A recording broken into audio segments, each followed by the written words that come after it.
Right, this is a review of every comic book I have ever read as of now, and of course the reviews that come with those. I will be recommending a couple of these books for beginners specifically, but if you are a longtime fan of comics, just stick around to hear my opinion, I guess. Alright, so first up we have DC and a couple recommendations that come with reading there. My most recommended format is easily the compact comic. It's a great value deal. You get a complete story, and it's pretty low price. However, the binding quality is pretty bad for comic book standards. So do make sure that if you're looking for like a really elevated reading experience, get a trade paperback. But if you just want to indulge in the stories, then get a compact comic. Superman Birthright. I will be clear here. This is the easiest introduction to Superman. The story is very digestible. However, the art's pretty desaturated, and we don't get a good look at why Lex hates Superman. My final verdict is an 8 out of 10. This helps you understand Superman and prepares you for other stories. All-Star Superman. All-Star Superman is definitely the most famous Superman comic ever. If not, it's definitely one of them. So for the pros, the impact that this book has had on Superman's character in modern times is not to be overstated. Like you can't overstate the fact that this book has done irreparable, unbelievable amounts of good for Superman's character. However, cons, the story is not digestible and the Bizarro arc is really confusing to read through. My final verdict is 7 out of 10 for beginners. I preferred Birthright a little more because I was reading that first. And this book is not very beginner friendly, but it's a good read. Okay, Batman the Long Halloween. This is one of the best introduction to Batman. This is a detective story, as most Batman books are. And the parallels are extremely nice to read through. Jeff Loeb and Tim Sale always deliver, whether it's DC or Marvel. And I would like to say that this book is just really good when you're reading through it. The arc that some of these characters have is really good. However, a couple of plot lines are left unexplored once you reach the end of the book, so that may be because of the fact that there's a sequel. But overall, I give this book an 8 out of 10 and would recommend to most beginners. Batman Year One. This book is not for beginners, nor is it very good to read as a beginner. You do not get to enjoy the story fully until you have read a couple of Batman comics. Now, the main reason you will not enjoy this book is because of the fact that Batman is not the main character of this book. It is Jim Gordon specifically, as he is discovering who Batman is. Okay, now, for the pros, it really highlights why the city needs Batman because of the corruption in the Gotham City Police Department, and it does a very good job of representing that. However, the story is not digestible for beginners. My final verdict is a 6 out of 10. I read this in my first Batman book, so I can speak from experience that this is not recommended for beginners. Batman Court of the Owls Saga. This I would definitely recommend to a beginner. It is very high quality. The art's very nice. Scott Snyder in particular does a really good job at making sure you're not lost. But overall, I would definitely give this book a solid 8 out of 10. Because of the fact that one of the plot lines does end up a bit unsolved, you don't really feel that content with the ending, but it's still a really good read. However, this book really does deliver some good commentary on the upper class. Really shows a good character breakdown of Bruce Wayne, so I definitely recommend this. 8 out of 10. Batman Death of the Family. This is probably how you should read the Joker. This is a continuation of Batman the Court of the Owl Saga, however, it doesn't mention it very often, so you should be fine when you're jumping into this. The Joker is perfectly characterized in this book as an absolute psycho with no morals. So that's just a great way that you should be reading him because that's how he's characterized as of now. For the cons, I really do question Batman's no-kill rule here. It's really confusing when you're first reading through this because the Joker gets away with a lot of stuff. Okay, now, although Joker's escapes do get a bit weird at the end, I'd still give this book a 8 out of 10 because it's very good as an introduction to the Joker in modern day and as a Batman book itself. Batman Zero Year Secret City. Now, pardon me, this is kind of like a Street Fighter situation where this is the fourth entry of the book, but to explain some stuff that happened before it, it is being a prequel of Batman the Court of the Owl saga and Batman Death of the Family. However, there's a sequel after this book that is in between this book and Batman the Court of the Owl saga. Understood? Good.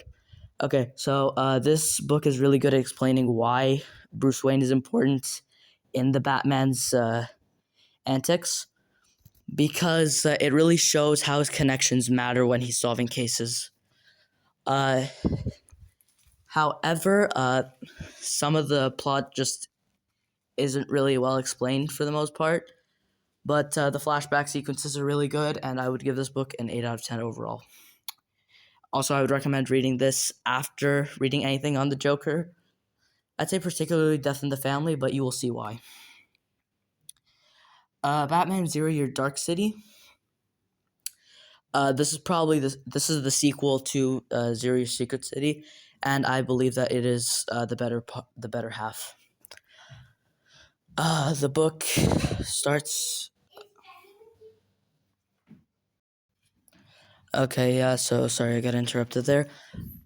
Zero Year Dark City is probably the better half of the two, and I recommend it because the Riddler, who was the villain of the last book, is also the villain of this book, and he is much better in this book, I believe, because of the way that he's set up in the first book.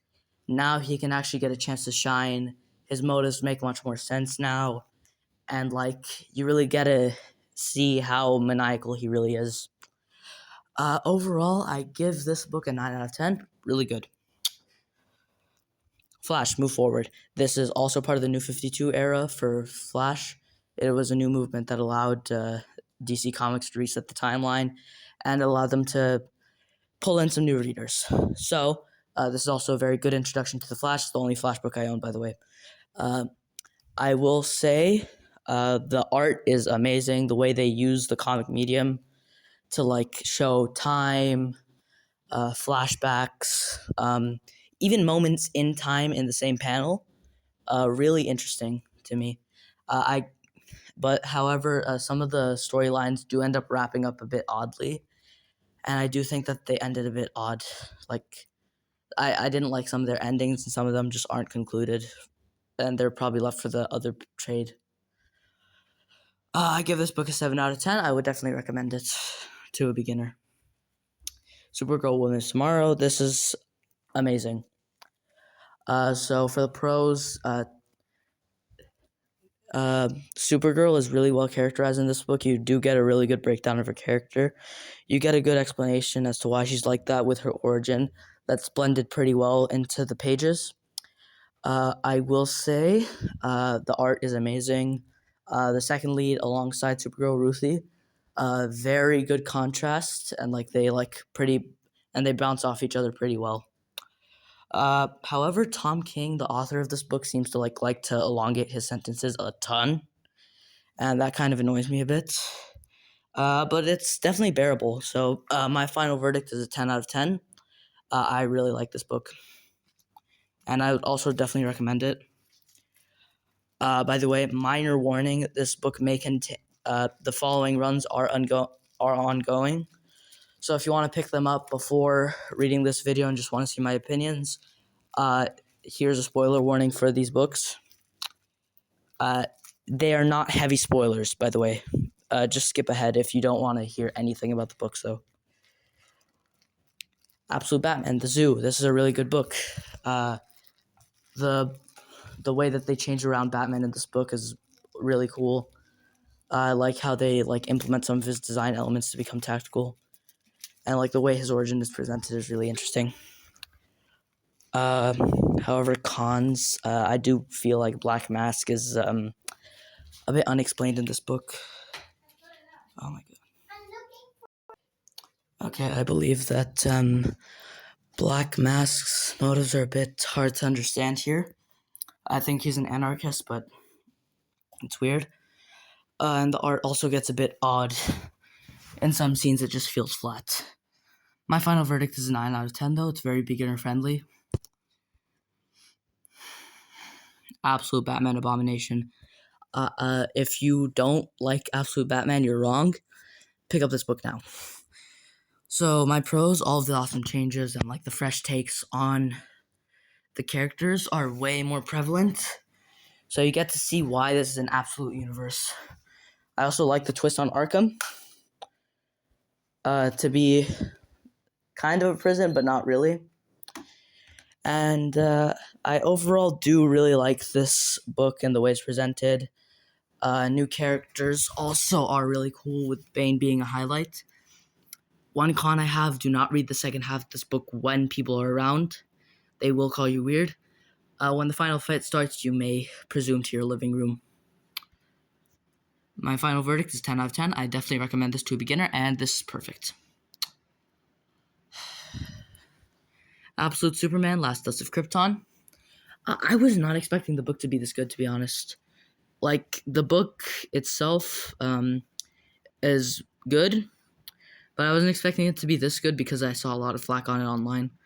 I like the fact that Krypton is given a bunch of depth and like more context, because it really shows how Superman's backstory is altered. And I like the classism ideas in this book. I like Lazarus Corp as an idea because the Lazarus Pit is something associated with the League of Assassins. But since it's a corporation, I don't really get... Like, I haven't seen the second issue, obviously, the second volume. So I don't understand how they're going to set that up, but I am excited for it. The cons, though, people get mad at Lois Lane's Absolute version for wanting to write reports on Superman. But I don't get that. But my final verdict is an 8 out of 10. This book does a much better job at explaining Krypton's problems than other books, and I would recommend this to a beginner. Marvel, and a couple of recommendations, of course. My most recommended format for Marvel is the Premier Collection. It's slightly more expensive than compact comics and are not produced as often. Like there aren't that many new stories being pumped out for Premier Collections because there are a couple extras at the end. It's basically assembled like a trade paperback, but it's a value deal, and the binding quality and the paper quality is basically the same. It's just a really good medium.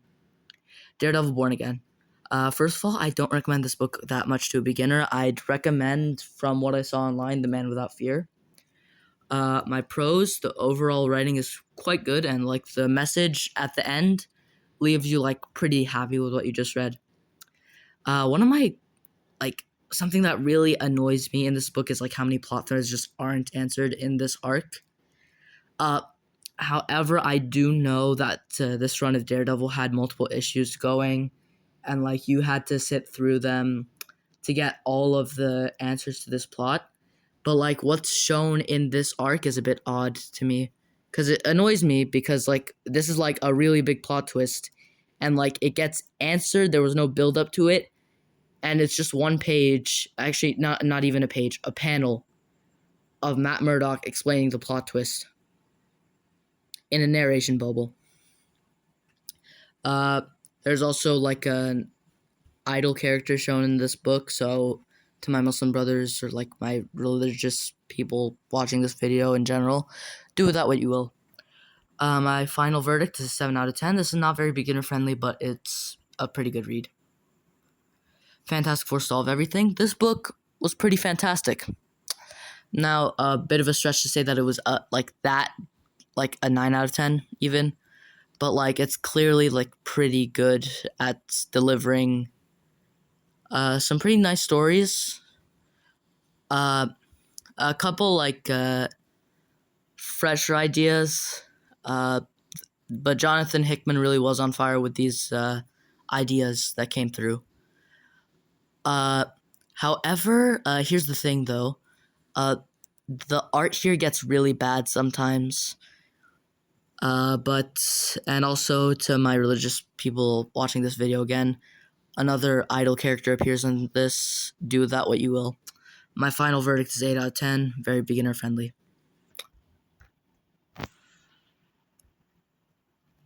Now, Ultimate Spider-Man Married with Children. I found this book extremely underwhelming. I don't know if this book is still continuing, but there aren't any spoilers here, so I will continue. I do believe that the art when Spider-Man is in action feels amazing. Marco Cicchetto, who is like an amazing artist, does like a really good job when he's drawing Spider-Man. However, his art got like really weird for this one dinner scene. That's really long, by the way. Like, I think it's a whole issue. And that's another problem with this book. It focuses too much on Peter's personal life to the point where you just feel like nothing's happening. They fight the same villain 3 issues at a time with 3 breaks in between. I will not tell you who the villain is. They don't get anything done. There's not even like a bigger plot thread happening. And like they're maybe trying to set something up for the second issue, but it's not available in my country, so I'm not excited to read that one. My final verdict, though, is a 6 out of 10. It can't get any worse, right? Like, this is Marvel, one of the best publishers on Earth. Warning! The following Marvel titles get much worse in quality, and the first trade paperbacks, from what I've read, don't give you a full story. Daredevil and Elektra, The Red Fist Saga. I will not waste your time. This book is horrible. So the prose, the art is pretty good, and Matt has like a really interesting religious conflict on like whether or not God really decides what he's doing. But like in my opinion, it's like really weird because the story just feels incomplete. You need to read 2 single issues that are out of print because that's how Marvel publishes their books now. And even if you do end up finding these books, they're probably gonna have a bunch of ads cluttered in them, which is why I read trades. And like they're just setting things up with no payoff. And like nothing really happens in this book that like really excites me to read the next book. The villains are also just like really weird cuz like one of them gets their story wrapped up in like 3 issues and like you barely understand what's going on cuz like this guy just derails and then he's thrown in prison. You don't know if anything happens to him, and like it doesn't feel like properly concluded. There's no complete story. My final verdict is a 5 out of 10. This is not recommended to beginners, but surely it can't get any worse, right? The Invincible Iron Man Demon of the Armor. It gets just so much worse, you know. So in my prose concepts, like for example, Ironheart having the 10 Mandarin rings, for some reason this isn't important to the book. I don't know why, but it's not an important plot element. She uses it for like 2 pages and then gets back to doing her thing. However, a couple interesting characters are the Living Laser. You know, like they have like a pretty interesting cast. Cons with this book, it gets so much worse. This book doesn't feel connected to its own self. It's horrible. Like it's an egregious read because like on one part you for some reason have Iron Man visiting the X-Men to gain some information.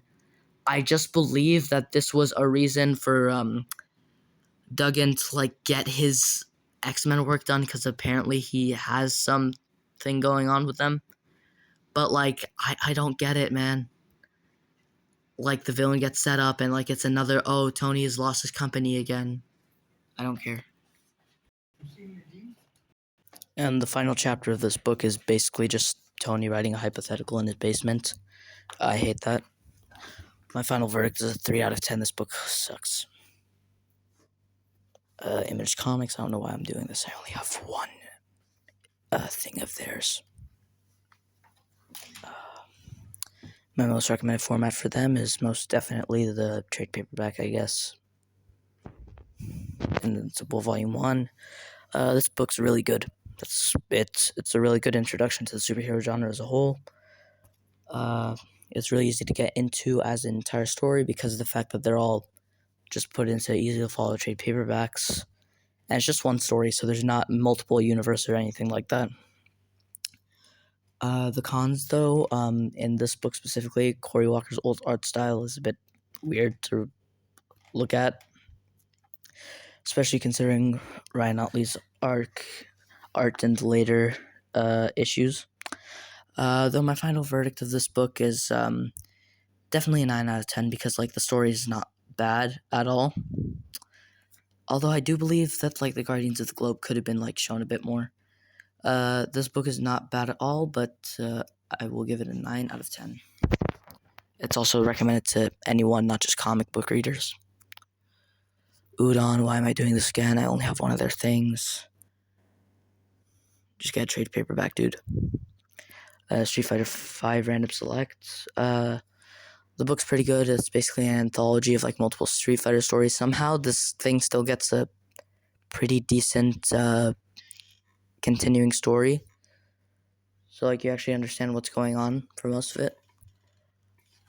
However, some of the dialogue's really wordy.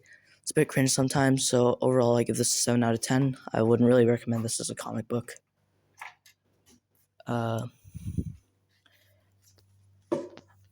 IDW.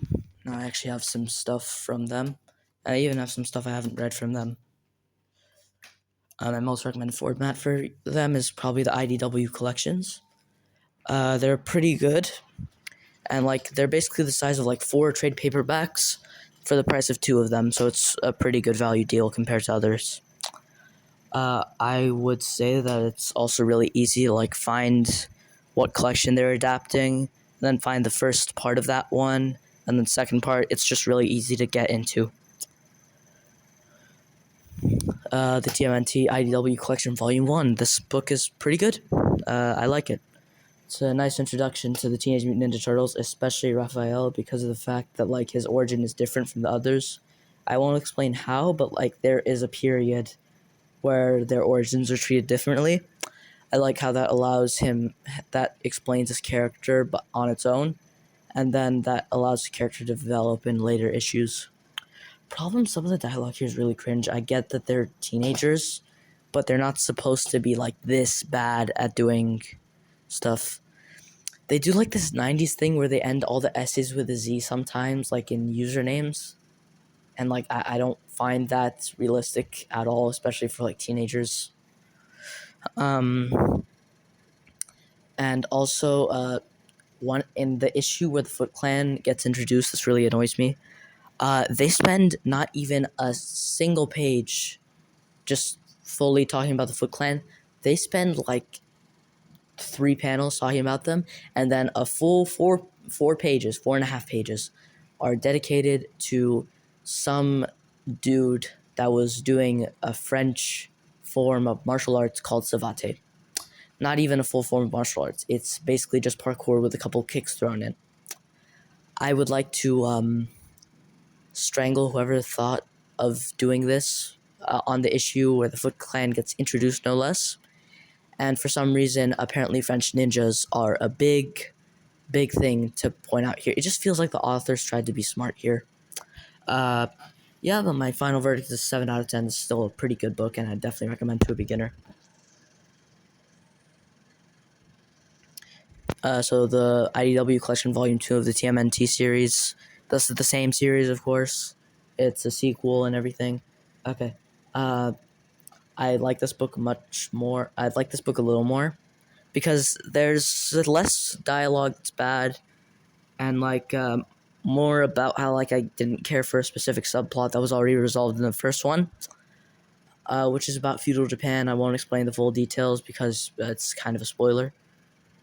But I like the art much better in this one. And Baxter Stockman gets like his own one shot, which is a really good one. And the entire Krang arc is a really good thing to read through. It's really nice. Okay, so my overall rankings for these are the 10 out of 10, Supergirl, Women's Tomorrow, and Absolute Batman Volume 2. Great books. These are practically perfect. You can't go wrong with them. I'd definitely recommend them. My 9 out of 10s are Absolute Batman The Zoo, which is Volume 1, Batman Court of the Owl Saga, Batman Zero Year Dark City, and Invincible Volume 1. All amazing introductions to the characters, except for Batman Zero Year Dark City, which is just a really good book. it's so good that I had to put it on here, even though it's not the most beginner friendly. My 8 out of 10s are the TMNT IDW Collection Volume 2, Superman Birthright, Batman Death of the Family, Batman Zero Year Secret City, Batman The Long Halloween, Fantastic Four Solve Everything, and Absolute Superman Last Dust of Krypton. Just extremely solid books and definitely good introductions to the characters that you want to read. 7 out of 10s, TMNT IDW Collection Volume 1, Street Fighter V Random Select, Daredevil Born Again, Flash Move Forward, and All-Star Superman. I accidentally put Batman Year 1 in the 7 out of 10s on the slideshow, but it is not a 7 out of 10, it's a 6 out of 10. There's a difference. These books are still decent introductions to the characters, although Daredevil Born Again in particular isn't a good introduction to Daredevil. Like, it sets up Kingpin, which is cool, but it's not an overall good it's not an overall good beginner book for Daredevil. My 6 out of 10s are Ultimate Spider-Man Married with Children, which is the volume 1, and Batman Year 1. Both of these books are pretty misleading and rather underwhelming for what you're expecting. My 5 out of 10 is one slot alongside the 3 out of 10, which is also one slot. My 5 out of 10 is Daredevil and Elektra, the Red Fist Saga. Apparently there's a second part to this book that's pretty good at wrapping it up, but because of the fact that only the first issue is available in my area, I can't get the second one, and they probably should have thought about that before leaving me on not only a cliffhanger, but putting 2 out-of-print issues into the lore of the comic book, making them extremely important, and then just not allowing me to read those issues. 6 out of 10's Ultimate Spider-Man Married with Children. This book's just a slow burn, which I get what Jonathan Hickman was going for here. But, some of the art gets really weird. The pacing's way too slow, man. What do you mean we fight the same villain 3 times? The main villain gets fought once, and we don't even get, a proper conclusion to what their motives are. It's just really weird. It just feels like a setup for something bigger. And,